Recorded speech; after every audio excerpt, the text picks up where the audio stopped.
Hello, देखो।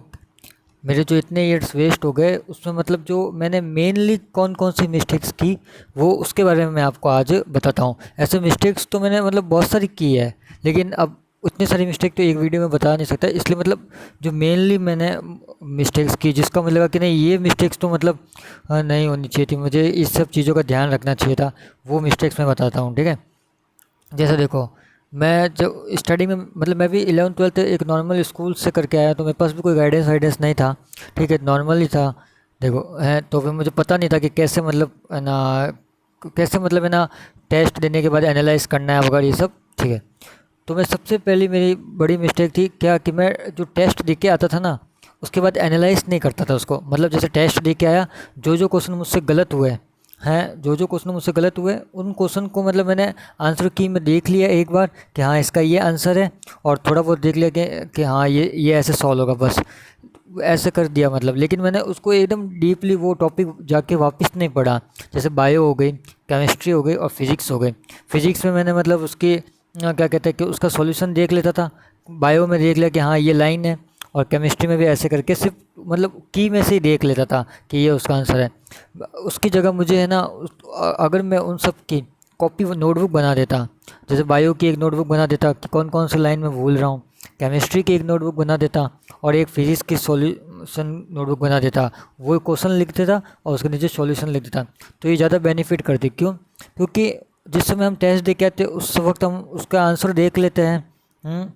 जिन जिन question का अपन गलत हुआ वो उस वक्त तो अपन को याद रहता है, लेकिन जब वो वापस क्वेश्चन रिपीट होता है ना तब अपन को याद नहीं रहता है। तो मतलब एक मेरी ये मेजर मिस्टेक रही है कि मैंने मतलब नोटबुक में कभी बनाता ही नहीं था। ये इसके मतलब मैं सोचता था कि ठीक है ऐसा देख लिया ना अब याद ही रहेगा, अब एक बार गलत हो चुका है तो याद ही रहेगा। वो एक दिन दो दिन याद रहेगा, लेकिन जब तक वो क्वेश्चन आप बार बार नहीं पढ़ोगे ना तब तक आपको याद नहीं रहेगा। और ये बात याद रख लेना, जो आपको चीज़ याद है ना वो हमेशा याद रहेगी, और जो क्वेश्चन आप गलत कर चुके हैं ना वो बार बार वापस आएगा तो वापस आप गलती करोगे अगर आपने उस पर मतलब वापस रिवाइज़ नहीं किया तो। फर्स्ट मिस्टेक है, मतलब मैं आपको फटाफट में बता दूंगा सारी मिस्टेक्स कि क्या क्या मैंने मिस्टेक्स मतलब करी थी इन मतलब सालों में जो मतलब नीट के मेरे ड्रॉप रहे। देखो, दूसरी मिस्टेक थी मेरी सिली मिस्टेक। मैं इस 2025 का पेपर देख के आया, 2024 का देख के आया और 2023 का, मतलब इन तीन पेपर्स में तो मुझे ऐसा लगता है कि ये 3 साल तो मेरे जो मेनली है ना सिली मिस्टेक के कारण ही वेस्ट हुए। देखो क्या होता है कि जैसे 6 3 जा 18 होता है, जैसे 6 3 जा 18 हो गया, 2 5 जा 10 है, सेंटीमीटर को है ना मीटर में कन्वर्ट करना, ये जो छोटी छोटी सिली मिस्टेक होती है ना फिजिक्स में। ठीक है। और जैसे कई बार ना नॉट करेक्ट न अच्छे से नहीं पढ़ना, इनकरेक्ट अच्छे से नहीं पढ़ना, मतलब ये जो सिली मिस्टेक होती है ना। और दूसरा कैलकुलेशन एरर, मतलब मेरी फिज़िक्स में बहुत सारी कैलकुलेशन एरर रही होती थी होते। तो आप भी हमेशा ये कोशिश करो कि तुम आपके ना कैलकुलेशन एरर नहीं हो। मतलब मैंने इतने मॉक टेस्ट दिए, मैंने मतलब सीएलसी की भी टेस्ट सीरीज़ में रहा, और मैंने मोशन की भी टेस्ट सीरीज़ ज्वाइन की, लेकिन मेरी कैलकुलेशन एरर कम ही नहीं हुई। अगर आपकी स्लिम मिस्टेक कम नहीं हो रही ना, तो आप एक बात ध्यान रख लो क्या, कि जो क्वेश्चन सब सही करके आएंगे और वो क्वेश्चन आपको भी आता होगा। ठीक है, मतलब वो ऐसा क्वेश्चन है कि भाई जिसमें आपको ऐसा नहीं है कि उसको पूरा टॉपिक वापस पढ़ने की ज़रूरत है या कुछ करने के, बस यही है कि आप एग्ज़ाम में गए और आपकी क्या गलती हो गई। क्यों? क्योंकि आप फ्लो में पता नहीं चला कि आपने जैसे कैलकुलेशन एरर कर दी कहीं पे, 25/2 है तो 12.5 होना चाहिए था, तो आपने गलती से 50/2 समझ लिया। ऐसा मतलब जो कुछ कुछ एरर होती है ना, कहने का मतलब वो कैलकुलेशन एरर जिसे कहते हैं।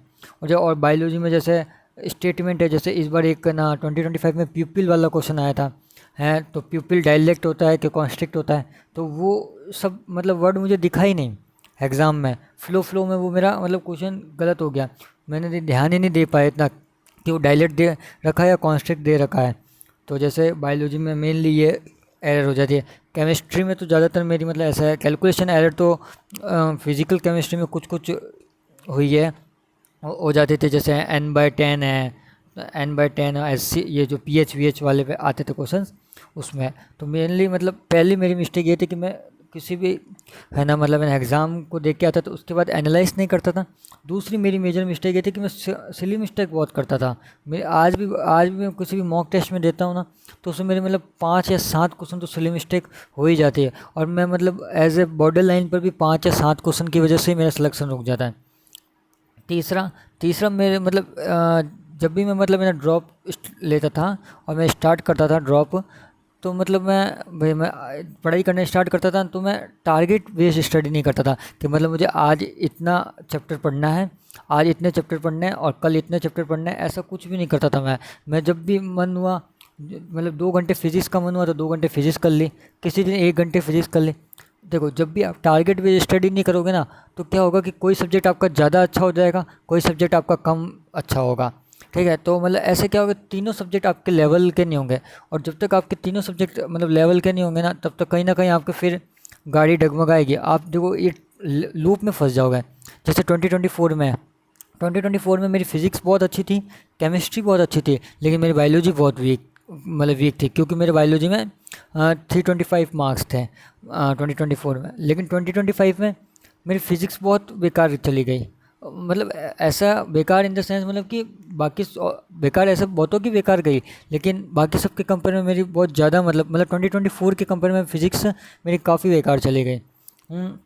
ठीक है, और केमिस्ट्री है वो ठीक गई, और बायो है वो थोड़ी सी ठीक गई, लेकिन फिज़िक्स बचा क्यों, क्योंकि मतलब मैंने टारगेट बेस्ड स्टडी नहीं की। अगर मैं फिज़िक्स को भी उतना ही टाइम देता और केमिस्ट्री को भी उतना ही टाइम देता और बायो को भी उतना ही टाइम देता, तो मेरे तीनों सब्जेक्ट अच्छे होते हैं, और तीनों सब्जेक्ट अच्छे होते हैं तो मेरे तीनों में अच्छा स्कोर खड़ा होता। तो जब भी आप ध्यान रखना कि आप हमेशा स्टडी करो तो टारगेट बेस्ड स्टडी करो, कि भाई मुझे आज 2 घंटे पढ़ना है फिज़िक्स में, 3 घंटे 2 घंटे केमिस्ट्री में, 2 घंटे बायो में, ऐसे मतलब आज का पूरा शेड्यूल होना चाहिए कि हाँ ये करना है। ऐसे नहीं कि जब अभी मन हुआ तो ये पढ़ लिया, अभी मन हुआ तो वो पढ़ लिया, अभी ये चैप्टर मन हुआ तो वो पढ़ लिया। इससे आपको मतलब एक तो क्या होगा कि रूटीन मेंटेन भी नहीं रहेगा, और आप कंफ्यूज हो जाओगे कि यार ये वाला भी आधा अधूरा रह गया, वो वाला चैप्टर भी अधूरा रह गया, वो वाला भी अधूरा रह गया। तो एक तो ये हो गया। दूसरा फिर आता हूँ क्वेश्चन प्रैक्टिस पे। देखो मैं ना, मेरी ये गलती थी, मेरी क्या नाम है, क्वेश्चन प्रैक्टिस है ना, मतलब मैं डेली क्वेश्चन प्रैक्टिस नहीं करता था, इसी कारण मेरी सिली मिस्टेक और कैलकुलेशन एरर ज़्यादा होते थे। जैसे मतलब 3-4 दिन हो गए, 3-4 दिन में मैं एक बार क्वेश्चन प्रैक्टिस करता था। जैसे फिजिक्स के आज मुझे क्वेश्चन करना है तो मैं एक ही बारी में मतलब 50, 60, 70 क्वेश्चन कर लेता था। फिर थोड़े दिन 2-4 दिन हुए तो फिर 100 क्वेश्चन कर लिए। ऐसे आप है ना हमेशा ध्यान रखना क्या कि आप 3-4 दिन में एक क्वेश्चन, 3-4 दिन में अगर 100 क्वेश्चन लगा रहे हो, उससे कई गुना ज़्यादा अच्छा होगा कि आप डेली के 20 क्वेश्चन लगाओ या 25 क्वेश्चन लगाओ। उससे क्या है कि आपके हैबिट मेंटेन हो जाएगी वो 20-25 क्वेश्चन करने की, 20-25 क्वेश्चन करने की अगर आपकी वो एक हैबिट मेंटेन हो जाएगी ना, फिज़िक्स में, केमिस्ट्री में और बायोलॉजी में, तो आपको क्या है कि मतलब वो एक लोड नहीं पड़ेगा, मतलब आपके एक फ़्लो बैठ जाएगा, आपसे गलतियाँ बहुत कम होगी। देखो जब आप ड्रॉप ईयर में आ जाओगे ना, जब भी आप ड्रॉप ईयर में आओगे तो आप देखोगे कि आपको मतलब चीज़ें याद होगी, आपको सब कुछ आता होगा, लेकिन क्या है कि आपकी गलतियाँ बहुत होगी। तो इसलिए अगर आप डेली क्वेश्चन प्रैक्टिस कर रहे हो ना अगर, तो आपकी गलतियाँ बहुत कम हो जाएगी, बहुत कम। मेरे यही वीकनेस थी कि मेरी गलतियाँ बहुत होती थी। क्यों? क्योंकि मैं डेली प्रैक्टिस नहीं कर पाता था। फिर मैंने मतलब फिर मैं धीरे धीरे मतलब मैंने और लोगों का मतलब टॉपर्स के वो देखा इंटरव्यू वगैरह, तो मुझे पता चला कि हाँ मेरी गलतियाँ हो रही है वगैरह, तो उस पर थोड़ा थोड़ा मैंने इम्प्रूवमेंट किया। लेकिन क्या ना कि मैंने इतना लेट मतलब इम्प्रूवमेंट किया ना कि जब तक पूरा समय जा चुका था। एक तो ये हो गया, और दूसरा ये है कि देखो आप जब भी पढ़ने बैठो ना, मतलब मेरी पांचवी ये मेजर मिस्टेक है कि आप जब भी है ना पढ़ने बैठो ना, तो कम से कम मिनिमम 3 घंटे की तो सिटिंग आप दो ही दो। क्यों? क्योंकि आपका जो एग्ज़ाम है ना वो भी 3 घंटे का है मिनिमम, तो आप मिनिमम 3 घंटे की तो सिटिंग दो ही दो।